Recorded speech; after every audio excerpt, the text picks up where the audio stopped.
오늘부터 요한일서의 말씀을 우리가 함께 나누게 됩니다. 성경 66권의 모든 말씀들이 우리를 하나님께로 가까이 인도해 주는 귀한 말씀들이지만, 저는 특별히 요한일서의 말씀이 더욱더 우리가 하나님 앞에 가까이 나아가도록, 더욱더 하나님을 친밀하게 만나도록 이끌어 주시는 말씀이라고 생각을 합니다. 주제 자체가 하나님과의 사귐이기도 하지만, 하나님께서 어떤 분이신지, 또 우리가 어떤 존재인지, 그리고 예수 그리스도께서 하나님과 우리의 사귐을 위해 어떤 일을 행하셨는지를 아주 간결하지만 분명한 영적 언어로 잘 설명해 주고 있는 말씀들입니다. 이 요한일서는 요한복음을 기록한 사도 요한이 기록한 책입니다. 서신서라고 하지만 사실 인사말도 나타나지 않는 설교로 우리가 함께 보아야 합니다.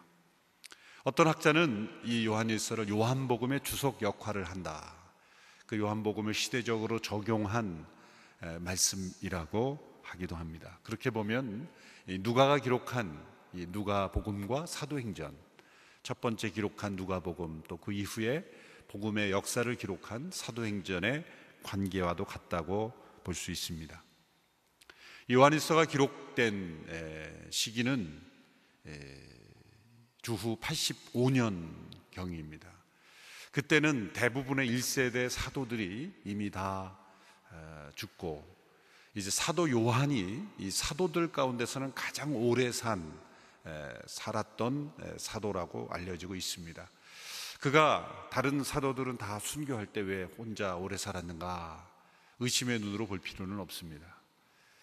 한 가지 우리가 추정할 수 있는 것은, 예수님께서 십자가상에 위에 달려있을 때 예수님의 어머니 마리아를 부탁했죠. 보라, 내 어머니다.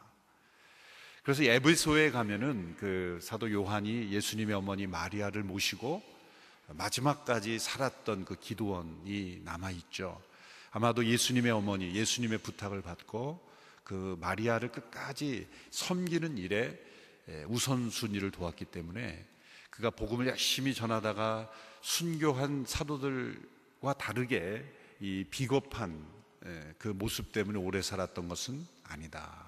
또 pat모 섬에서 또 이 사도 요한이 가졌던 하나님의 계시를 마지막까지 증거했던 충실한 사도였다는 것입니다. 그런 마지막 때에 이 사랑하는 성도들을 바라보면서 안타까운 마음에서 아비된 마음으로, 아버지의 마음으로 많은 권면을 남겨주셨습니다.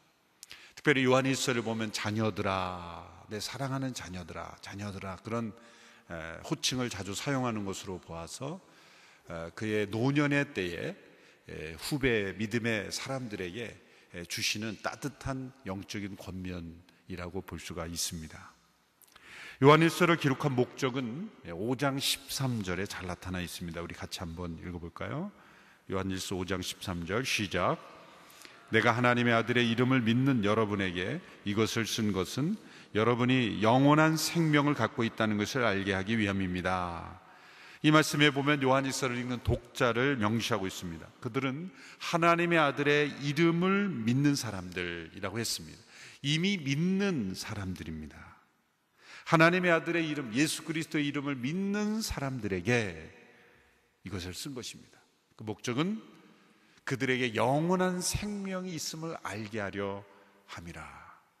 예수님을 믿는데 자기 안에 예수님을 믿는 믿음을 통해서 얻고 있는 자신 안에 영원한 생명이 있다는 것을 모르는 사람이 있다는 것입니까? 있다는 거죠. 그때도 있다면 오늘 이 시대도 있을 것입니다. 예수님을 믿는 그 능력이 무엇인지, 예수님을 그 믿음으로 말미암아 우리가 얻는 축복과 은혜가 무엇인지, 그 믿음을 통해서 우리가 얻게 되는 영원한 생명, 바로 그 예수 그리스도 안에 있는 영원한 생명이 바로 우리에게도 있다는 것을 모르고, 그것을 누리지 못하고 체험하지 못하고 사는 성도들이 있다는 것.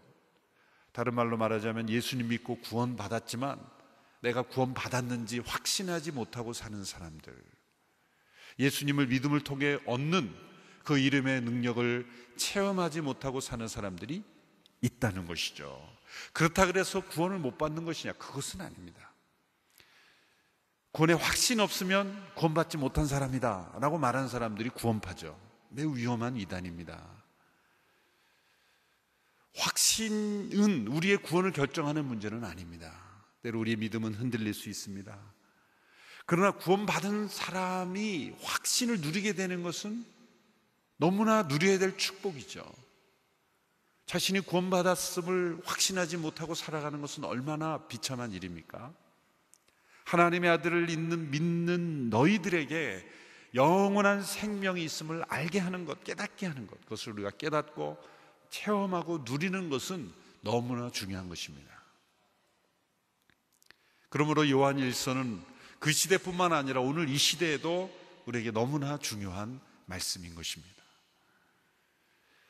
두 번째로 요 본문 1장 4절에서도 요한일서의 목적을 이렇게 말씀하고 있습니다. 1장 4절을 함께 읽어보실까요? 시작.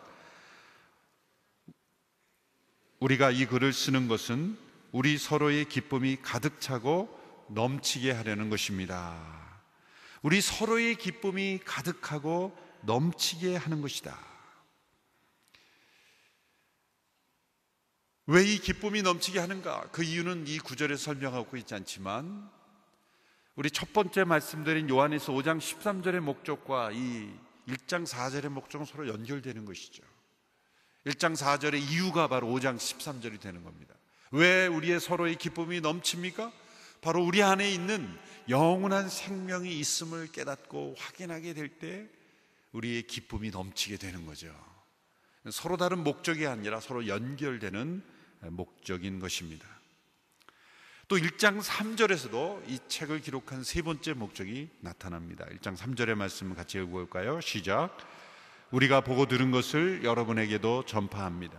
이는 여러분과 우리가 서로 사귐이 있게 하려는 것입니다. 우리의 사귐은 아버지와 그의 아들 예수 그리스도와 함께하는 사귐입니다.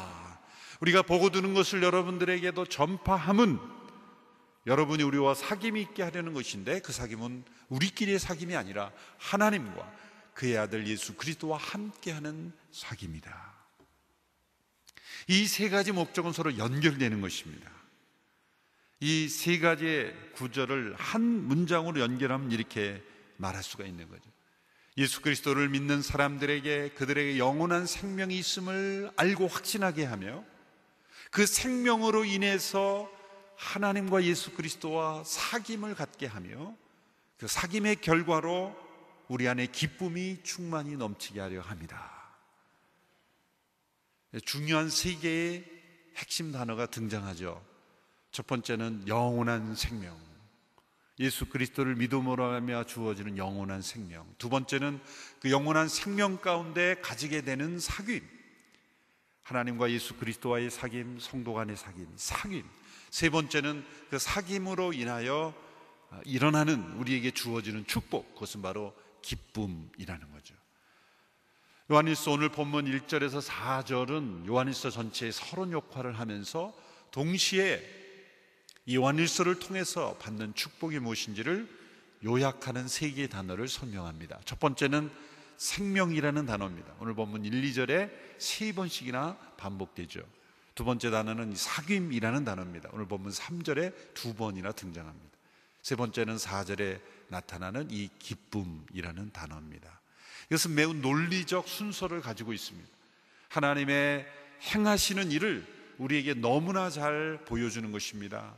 예수 그리스도 안에 있는 영원한 생명을 우리에게 부어주시고, 그 생명으로 인하여 한 공동체, 한 사귐을 이룸으로써 그 생명을 누리게 하시고, 그 사귐을 통해서 이 세상이 우리에게 가져다 줄 수 없는 충만한 기쁨을 누리게 하시는 것, 이 생명과 사귐과 기쁨, 이것이 바로 예수 그리스도를 통해 우리에게 주시는 하나님의 은혜를 설명하는 세 개의 키워드가 되는 것이죠.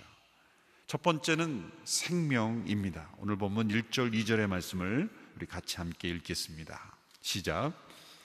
이 글은 생명의 말씀에 관한 것입니다. 생명의 말씀은 태초부터 있었고 우리가 들었고 우리 눈으로 보았으며 우리가 주목했고 손으로 만져본 것입니다. 그 생명이 나타났습니다. 우리는 아버지와 함께 계시다가 우리 앞에 나타나신 그 영원한 생명을 보았습니다. 그래서 우리는 여러분에게 영원한 생명을 증거하고 전파합니다. 이 생명은 태초부터 계신 말씀으로 표현됩니다. 이 말씀이라는 단어를 들으면 요한복음 1장이 생각나야 합니다. 물론 생각나지 않으셔도 너무 자책은 하지 마십시오. 말씀이라는 단어가 요한복음 1장만 있겠습니까? 그러나 같은 요한이 먼저 쓴 요한복음 1장에도 서론에도 보면 이 말씀으로부터 시작하죠. 이렇게 시작하죠. 태초에 말씀이니라. 이 말씀이 하나님과 함께 계셨으니 이 말씀이 곧 하나님이시니라. 정말 참 이해하기 힘든 그 말씀입니다. 쉬운 말씀은 아닙니다. 왜냐하면 이 말씀이라고 번역된 헬라어는 로고스, 한 번쯤은 들어보죠. 로고스라는 것은 사실 헬라 철학의 용어입니다. 헬라 시대에 사람들은 하나님을 믿지는 않았는데 이 헬라 철학의 중심이 되는 키워드가 바로 로고스입니다. 로고스는 만물을 움직이는, 만물을 지배하는 절대 이성이 있다고 그들은 믿었습니다. 우주 만물이 움직이는 것을 볼 때 그냥 움직여지는 것은 아니다. 모든 것이 법칙에 따라 움직이고 이 만물을 움직이는 어떤 지배하는 그런 세력이 있는데 그 만물을 움직이는 절대 이성, 그것을 그들은 로고스라고 부른 것입니다. 요한은 헬라 시대 사람들에게 복음을 증거하기 위하여 그 말씀이 곧 하나님이시다, 상황적 메시지를 만들어 준 거죠. 하나님을 믿어라 라고 할 때 그 하나님이 너무나 막연해 보이고 피부에 닿지 않기 때문에 그들이 자주 쓰는 단어, 그들에게 익숙한 그러한 시대적 그들의 세계관을 설명하는 용어를 통해서 하나님을 변증한 거다라고 말할 수가 있는 거죠. 그 로고스는 태초부터 있었고 바로 그 말씀이 로고스가 곧 하나님이시다. 그런데 요한복음 1장에 충격적인 그 사실이 등장하죠. 그 만물을 움직이는 절대이신 로고스가 육신이 되었다.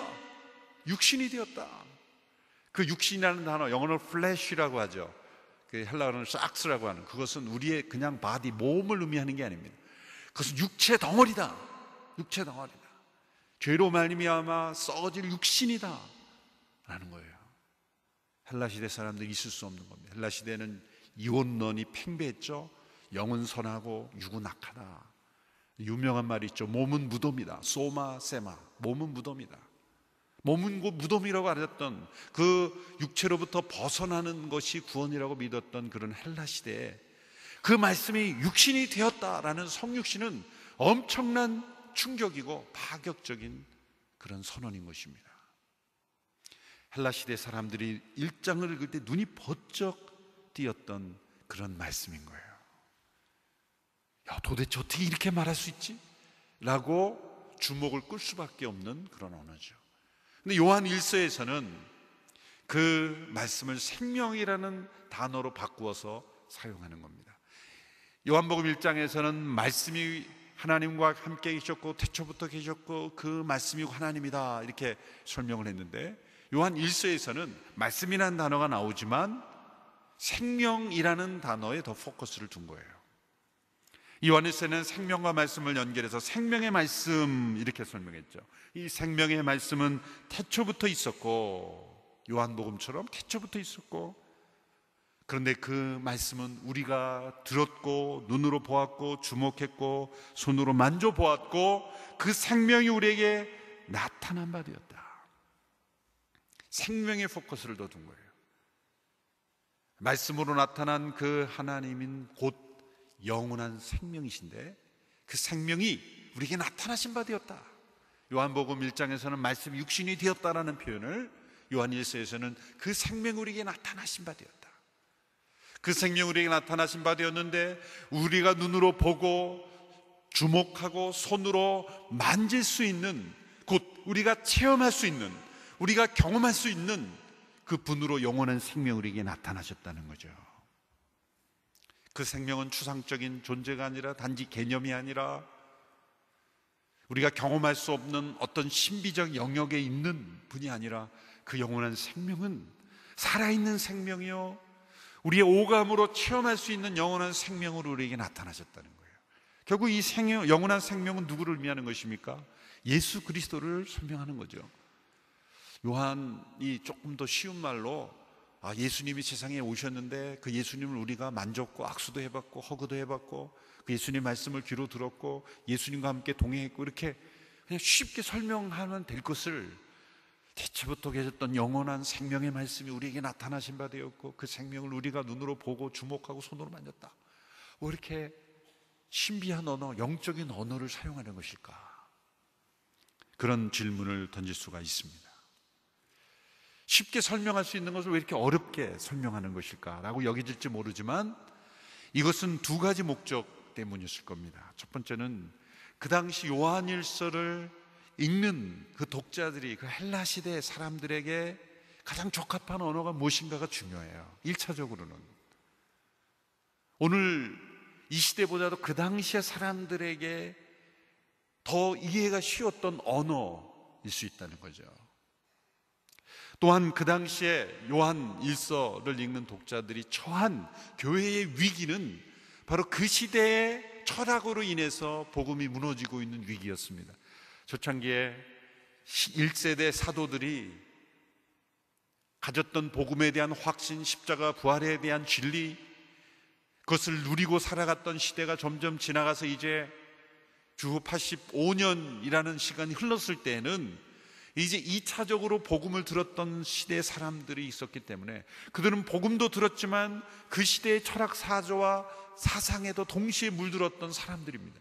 그로 인해서 그 당시 헬라 철학으로 복음을 변형시키는 일들이 일어났죠. 그것이 요한일서에서 계속해서 강조하고 있는 거짓 교훈이라고 지적하는 것입니다. 그 거짓 교훈의 실체는 무엇입니까? 복음은 받아들이지만 또한 헬라 시대의 철학도 받아들이는 겁니다. 그게 무엇일까요? 앞서 말한 대로 이원적인 시각에 빠져서 몸과 육체는 악한 것이고 영은 선한 것이고 하나님이시라면 생명은 선한 것인데 그 생명이 육신을 입을 수 있느냐? 예수님이 육체로 오셨다는 것, 메시아가 육신을 입고 오셨다는 것은 있을 수 없는 일이라고 받아들였다는 거죠.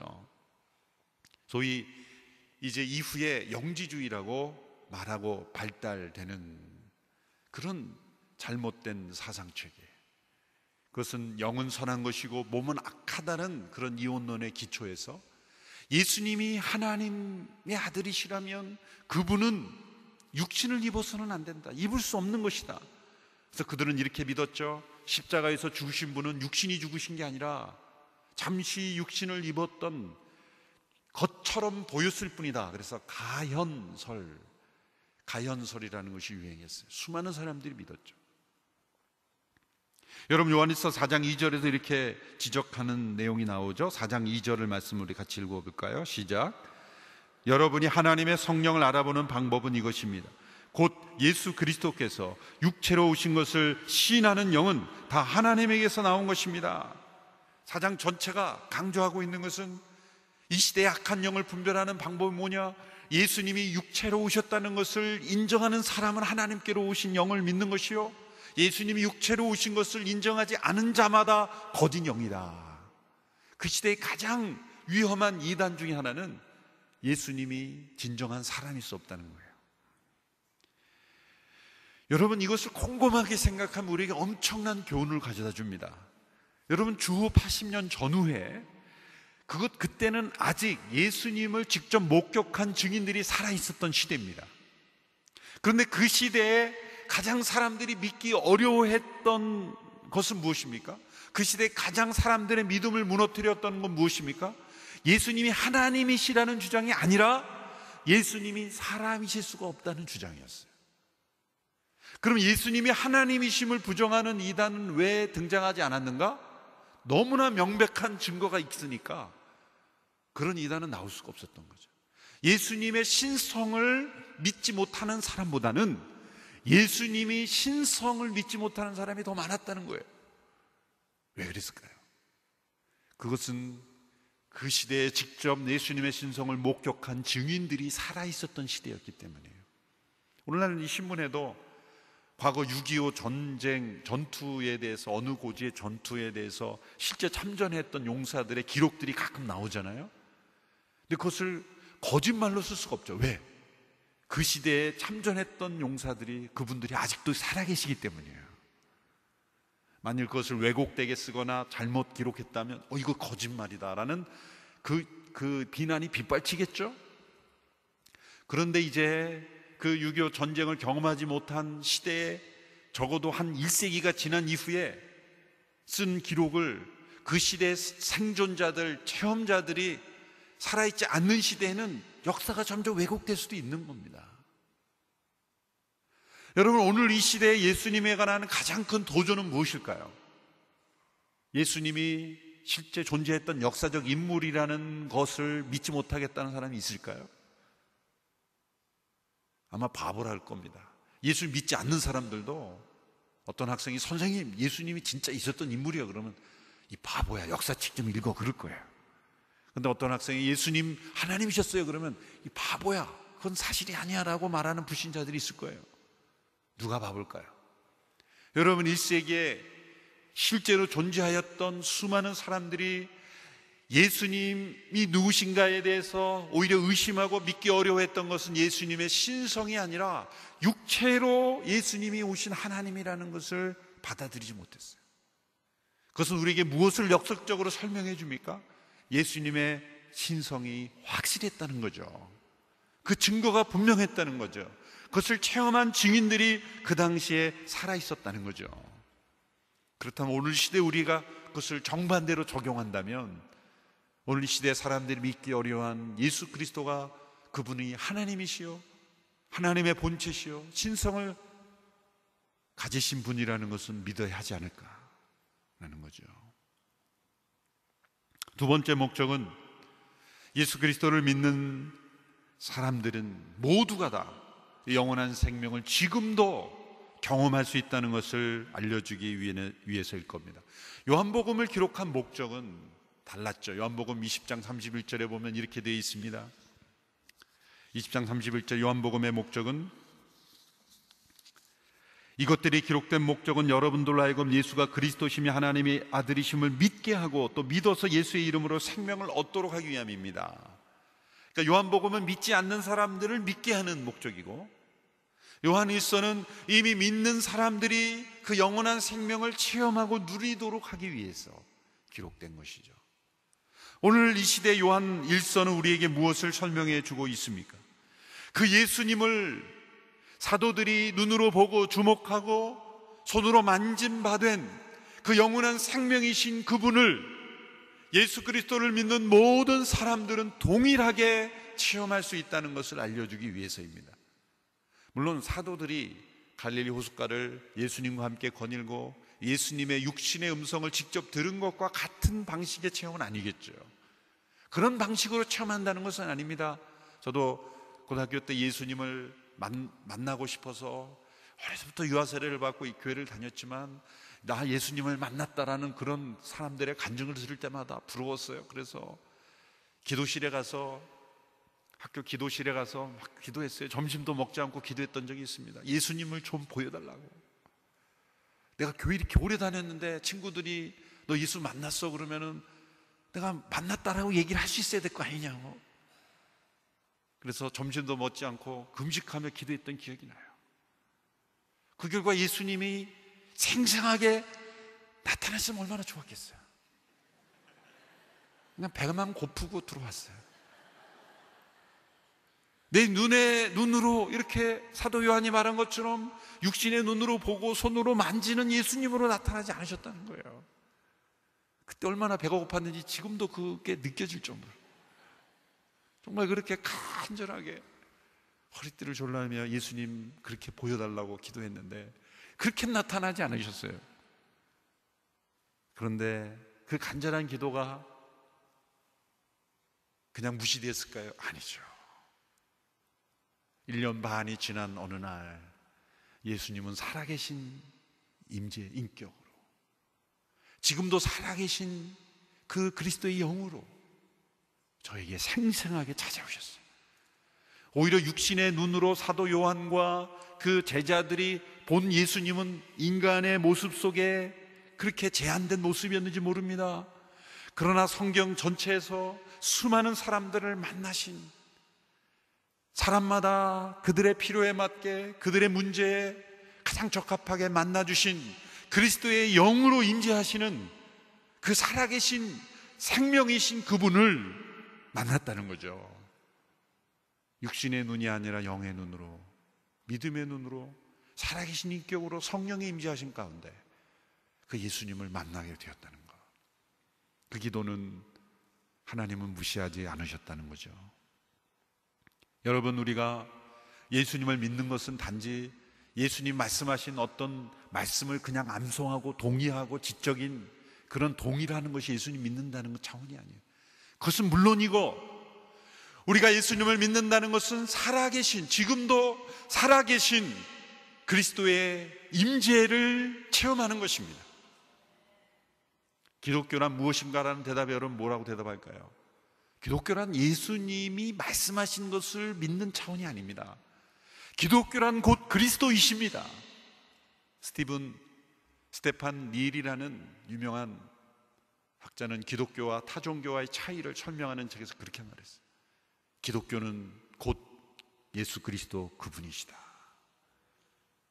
기독교는 종교가 아닙니다. 유명한 말 있죠. Christianity is not religion, but relationship. 기독교는 종교가 아니라 관계이다. 예수 그리스도와의 관계. 살아계신 생명이신 그분을 체험하는 것. 방식은 시대마다 다르고 사람마다 기질마다 그 만나는 모습은 다를지라도 사도 요한이 눈으로 보고 주목하여 손으로 만지는 체험을 하였던 그 예수님을 우리는 성령 안에서 살아계신 그분의 임재하심으로 그분을 만나고 체험할 수 있다는 거죠. 예수님을 믿는다는 것은 곧 그분을 살아계신 임재하심으로 체험하는 거예요. 여러분, 어떤 종교가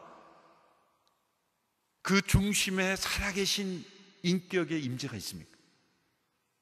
부처님이 이렇게 말씀하셨습니까? 나는 영원토록 살아있을 것이다. 나는 영원토록 너희와 함께 있을 것이다. 너희 속에 거할 것이다. 그런 말씀 안 하셨습니다. 불교는 부처님께서 말씀하신 그 말씀의 내용을 기록해서 그것을 내가 메디테이션해서 그것을 내 마음에 적용해서 실천하는 종교입니다. 종교로서는 훌륭한 종교예요. 리스펙트 해야죠. 유교, 그것은 공자님께서 말씀하신 내용을 경전으로 담아서 그것을 내 의식으로 적용해서 내 마인드 속에, 내 생각 속에 적용해서 내가 사는 거예요. 다 그 어떤 훌륭한 종교 지도자가 말씀한 것을 결정하는 것은 나고 받고 받아들이지 않는 것은 내가 결정하는 것이고 내가 적용하는 거예요. 내 의식 속에 적용하는 거예요. 그런데 예수님 뭐라고 말씀하셨습니까? 내가 너희 안에 있고 너희가 내 안에 있어서. 또 사도 바울이 뭐라고 했을까? 내가 사는 건 내가 사는 거예요. 오직 그리스도께서 내 안에서 사시는 것이다. 우리가 믿는 믿음의 중심에는 지금도 살아계신 영원한 생명이신 예수 그리스도 그분이 계시는 거예요. 이것은 사도시대에 경험했던 영원한 생명과 오늘 이 시대에 경험한 영원한 생명과 장차 이후에 태어날 수많은 사람들이 경험할 영원한 생명이 동일한 것입니다. 동일한 체험인 것입니다. 사도들만이 경험하는 체험이 아니라 오늘 이 시대에 우리도 동일한 체험을 가지며 오늘 이 시대의 사람들도 동일하게 체험하는 거예요. 왜 그럴까요? 바로 그 체험의 중심에 계신 분이 동일한 분이기 때문이에요. 예수 그리스도는 어제와 오늘이나 영원토록 동일하시니라. 그 예수님이 동일하시기 때문에 그 예수님을 만난 사람들의 체험이 동일한 거죠. 그러므로 우리가 신약시대의 성도들의 이 기록을 읽으면서 우리가 공감하고 깨닫고 이해되는 이유는 뭘까요? 바로 영원한 생명이신 예수 그리스도가 동일하신 분이기 때문이에요. 이것은 객관적 진리에 근거한 체험입니다.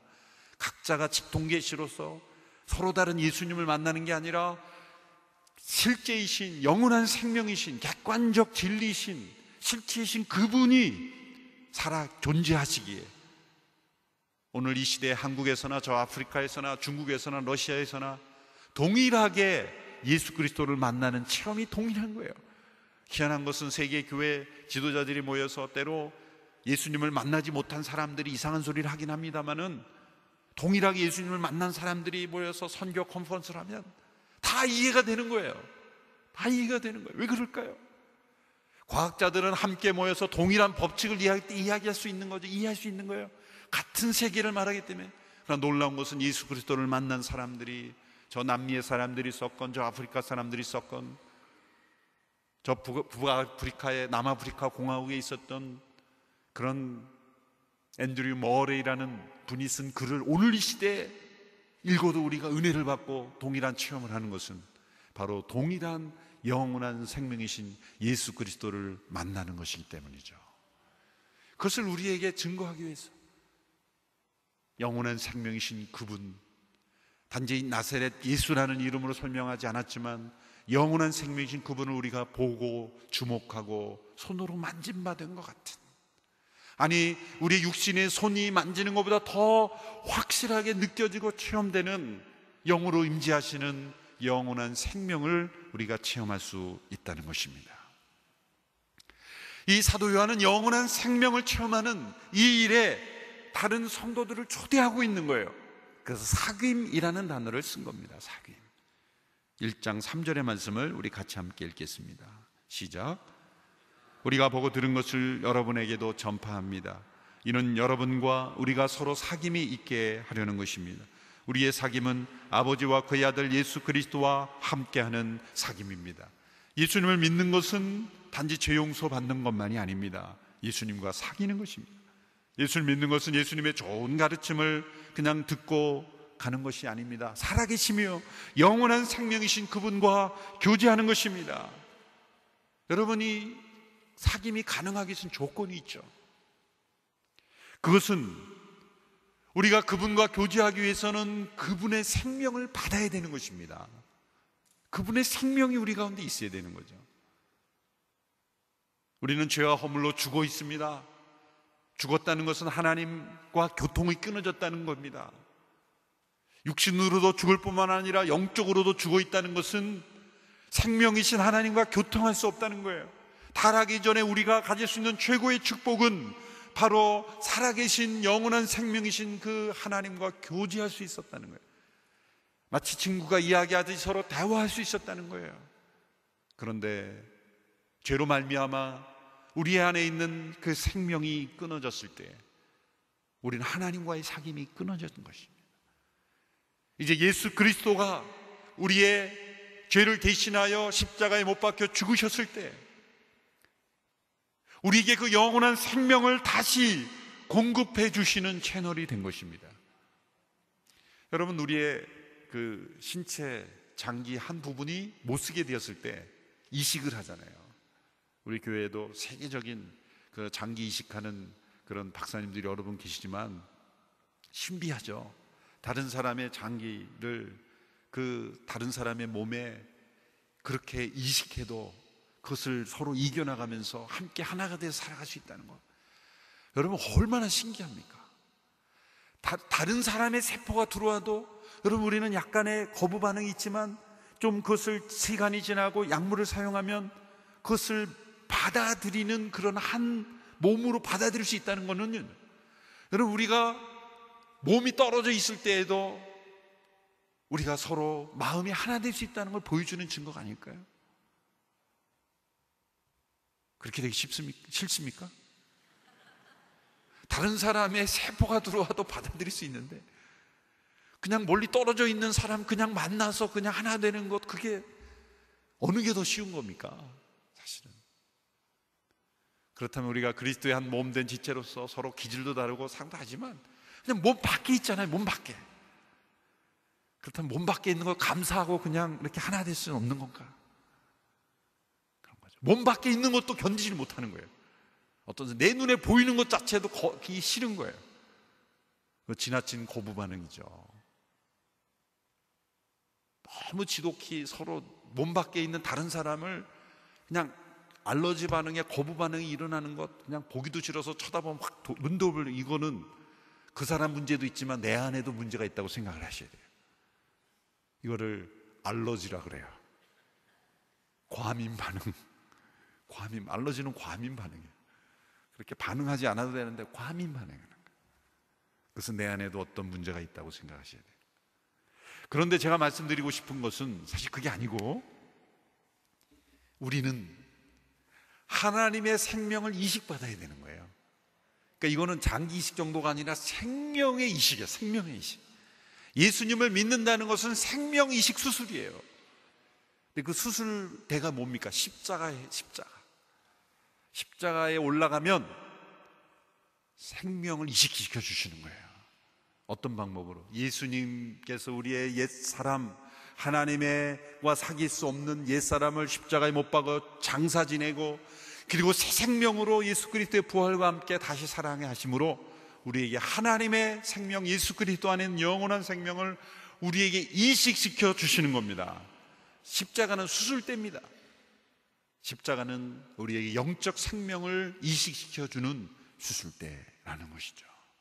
그 십자가에 오를 때 우리 모두는 하나님의 생명을 이식받고, 그 생명을 통해서 이제 하나님의 음성이 들리고 하나님과 대화할 수 있고 하나님과 교제할 수 있는 변화가 일어나는 것입니다. 3절에서 우리의 사귐은 아버지와 그의 아들 예수 그리스도와 함께하는 사귐이다 라고 했을 때 그 시대가 현재입니다. 과거형이 아닙니다. 현재, 계속된 현재형. 여러분, 사귐은 시간이 필요해요. 단 한 번의 만남을 사귐이라고 하지 않습니다. 사귐은 지속적이고 계속적이고 연속적인 만남이 있어야 됩니다. 만남이 축적되어야 합니다. 대화가 깊어져야 합니다. 시간을 들여야 합니다.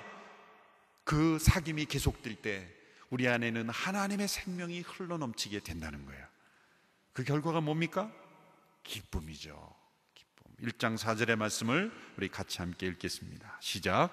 우리가 이 글을 쓰는 것은 우리 서로의 기쁨이 가득하고 넘치게 하려는 것입니다. 영원한 생명이신 그분과의 지속적인 사귐에는 반드시 넘치는 기쁨이 있다는 것입니다. 예수님께서도 여러 번 이 기쁨을 약속하셨습니다. 요한복음 15장 11절에 내가 이것들을 너희에게 말한 것은 내 기쁨이 너희 안에 있어 너희 기쁨이 충만하게 하려는 것이다. 16장 22절에서도 너희도 이와 같다. 너희가 지금은 슬퍼하지만 내가 너희를 다시 볼 때는 너희가 기뻐할 것이요 또 너희 기쁨을 빼앗을 사람이 없을 것이다. 사도 바울도 빌립보서 4장 4절에서 주 안에서 기뻐하라, 항상 기뻐하라 라고 말씀하신 것. 이 기쁨은 감각적인 즐거움이 아니죠. 영원한 생명으로부터 공급받는 힘인 것입니다. 때로 육신에 무너지는 건강이 상해지는 일이 있어라도, 재정적으로 파산되고, 그리고 사방으로 우겨쌈을 당할지라도, 환난을 당할지라도, 육신의 죽음 앞에 직면할지라도 빼앗아갈 수 없는 기쁨, 그것은 죽음을 넘어선 영원한 생명의 능력이 우리 가운데 공급되기 때문입니다. 이 기쁨이 우리가 죽음 앞에 서게 될 때도 체험될 수 있게 되기를 축원합니다. 그것이 진정한 기쁨, 영원한 생명으로부터 공급받는 능력인 거예요. 그것을 너희가 날마다 누리기를 원한다 라는 것을 요한은 우리에게 설명하고 있습니다. 여러분, 이러한 체험이 구원받는 조건이라는 뜻이 아닙니다. 이 구원의 감격, 예수 그리스도 안에 있는 영원한 생명을 누리는 것이 구원의 조건이 아니라 구원받은 자의 누려야 될 축복, 열매, 결과라는 것이죠. 4절에서 이 기쁨이 넘치고 가득 찬다 그랬는데, 지극히 번역하면 기쁨이 충만하게 되어 계속 그 상태로 남아있게 되기를 원한다라는 뜻입니다.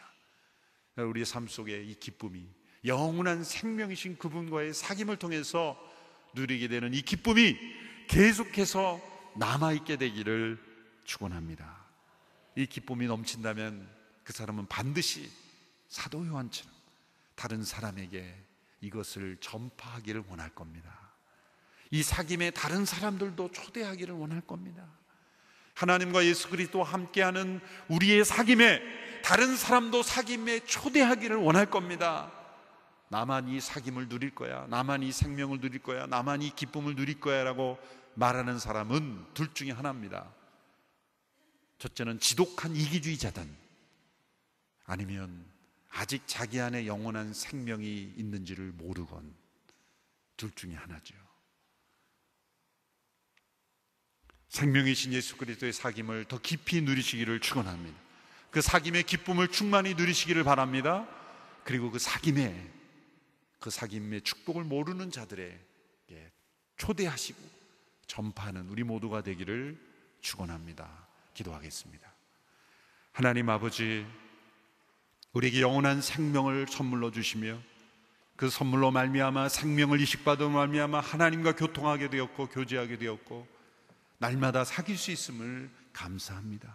그분을 닮아가게 하시고 그분의 소원이 나의 소원이 되며 그분의 비전이 나의 비전이 되며 그분의 열망이 나의 열망이 됨으로 말미암아 주님의 기쁨이 내 안에 충만하게, 주님의 능력이 우리 안에 충만하게 넘치게 하옵소서. 이 사귐의 축복을 알지 못하는 수많은 영혼들에게 그 사귐의 능력을 증거하고 그 사귐에 초대하는 저희들이 되기를 간절히 소원할 때 우리 주 예수 그리스도의 이름으로 기도하옵나이다. 아멘. 네, 성도 여러분, 다 자리에서 일어나